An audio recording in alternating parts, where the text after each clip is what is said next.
عليكم ورحمة الله تعالى وبركاته. نحمده ونصلي على رسوله الكريم أما بعد. فأعوذ بالله من الشيطان الرجيم. بسم الله الرحمن الرحيم. وما أرسلناك إلا رحمة للعالمين. صدق الله العظيم. সর্বপ্রথম শুকরিয়া জ্ঞাপন করি সেই মহান আল্লাহ পাকের দরবারে যিনি আজ আমাদেরকে এত সুন্দর একটি পাগল পবিত্র মজলিসে বসার তৌফিক দান করেছেন। তাই তার দরবারে সকলে শুকরিয়া স্বরূপ বলে আলহামদুলিল্লাহ। তারপর পরে জানাই সেই বিশ্ববিদ্যালয়ের দরবারে যারা সৃষ্টি না করিয়ে আজ এই আসমান জমিন পাহাড় পর্বত নদী নালা এমনকি আরো হাজার কিছুই সৃষ্টি হতো না সেই বিশ্ব নবীর দরবারে সকলে লাখো কোটি দরুদের নাচে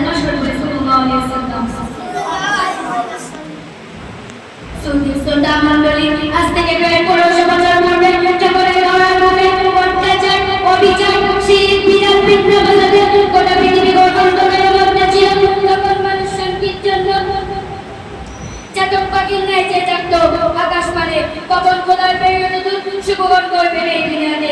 ঠিক সেই সময় আরব দেশের মক্কানগরে মা আমিনার ঘরে আলোয় আলোকিত করে সুবাইরা সাদিকের সময় 570 খ্রিস্টাব্দে প্রেরিত হযরত মুহাম্মদ সাল্লাল্লাহু আলাইহি ওয়াসাল্লামের ঘরে আসলেন। তিনি এমন একটি যুগে আবির্ভাব হলেন যে যুগের মানুষ ছিল সিংহের চেয়ে হিংস্র, যে যুগের মানুষ ছিল অজগরের চেয়ে বিষাক্ত, যে যুগের মানুষ ছিল কুকুরের চেয়ে লোভী। এমনকি তারা মানুষকে মানুষ বলে মনে করত না, নাই তাদের ছিল না কোনো মর্যাদা। ফুলের ন্যায় ফুটফুটে নয়নের মনে কলিজার টুকটাকে জীবন্ত দাফন করতে করে মারত তার গর্বে। সে কি মানুষের অত্যাচার অবিচার। ঠিক সেই সময় অশান্তির বার্তা দূর করতে এবং শান্তি ফিরিয়ে আনতে নিপীড়িত লাঞ্ছিত বঞ্চিত অপমানিত দুর্বল মানুষের পাশে দাঁড়িয়ে শান্তি ফিরিয়ে আনেন। এবং তিনি 63 বছর বয়সে কখনো মিথ্যা কথা বলেননি। জানার কথাবার্তা ছিল নম্রতা ভদ্রতার সঙ্গে মুক্ত মালারিয়া রাতে জীবন ছিল তারা। ঝর্ণা আছে পরিষ্কার, সূর্যের চেয়ে উজ্জ্বল। তাই তো মক্কার বেদিন বেঈমান কাফেররা এক বাক্যে স্বীকার করেছিল যে মুহাম্মদই জনপ্রিয়তা। উপাধি দিয়েছিল যে আমানতের সত্যবাদী। বন্ধুগণ, তারপর পরে জানায় যে খোলাকল ইনসান আল্লামাহুল বায়ান। পিতামাতার পদচারণ, ভাই বোনের মমতা ভালোবাসা, প্রতিবেশীর নম্র ভদ্র আচার আচরণ, সুখ শান্তিতে ভরা চক্রান্তি করে নাস্তাব করে শত দুঃখ কষ্ট বেদনার সঙ্গে নিয়ে পরিণতি সেই মহান আমিন অর্জন করার উদ্দেশ্যে চোখের নিকাম টানলে গর্ভ মানুষতা পূর্ণিমার চাঁদের ন্যায় ফুটে বেশি হতে দুটি নয়ন দিয়ে বছর অতি শিশুর নয় কালিমা দিয়ে আন্তবলা বসানো হয়ে পড়ে আছে সেই মহান আমিন অর্জন করার উদ্দেশ্যে। যে মহান আইন গোলাপের নয় সুগন্ধ চলতে থাকে, যে মহান আইন সৃষ্টি সেবা বিমল হরণ করে, যার ভালোবাসে বিশ্বকবি দিবানা আমিও তার দিবানা আমরা তার দিবানা ভাগ্যবান অর্জন করে অথবা এই থেকে বঞ্চিত হয়। সেই মহান আইন নিজের সুগন্ধে সুগন্ধিত এবং অপরকে সুগন্ধিত করে কাটিতে করে। বন্ধুগণ, উদ্দেশ্যকে সামনে রেখে বর্তমান যুগের দৃষ্টি রেখে আপনি কি আপনার নির্জন স্থানে একান্ত সমীক্ষা করে দেখেছেন যে আপনি কোন মহৎ পদে পাড়ি দিতে চলেছেন। পথে জীবনের একটি যুদ্ধের ময়দান, সেই রণাঙ্গে জিহাদ করতে আপনাকে কি কি রুস্তের প্রয়োজন, কি কি সরঞ্জাম নিতে হবে সে চিন্তা আপনার মাথায় আছে না? সে চিন্তা আপনার মাথায় নেই। যদি থাকতো তাহলে আপনি আঞ্জুমান ইসলামের বায়ানকে নিজের জীবনের হিসেবে যেতে নিতেন।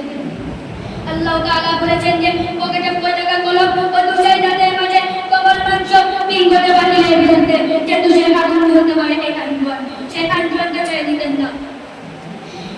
বন্ধুগণ, পিছনে থাকবেন নয় মেলে দেখেছেন যে পিতা মাতা ভাই বোন কথা বড় প্রতিবেশী আত্মীয় স্বজন চাতক পাখির ন্যায় চেয়ে আছে কখন তাদের সেই খ্রিস্টানীকরণ হবে।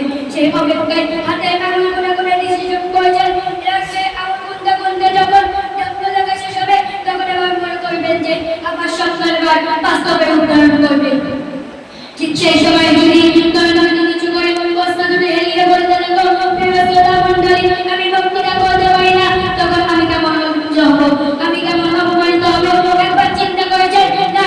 আপনার চিন্তা করেননি, কিন্তু মনে রাখতে হবে যে এই আইন গ্রহণ করে আপনাকে অপমানিত হতে হবে, এটাই মনে রাখতে হবে। এই আইন অপমানিত করতে সহ্য করতে পারি এই আইন গ্রহণ ইসলামের বায়ান।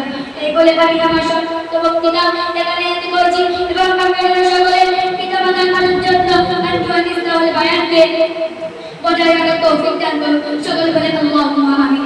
এই বলে আমার বক্তৃতা এখানে ইতি করছি। ওহাকে দেওয়ানা।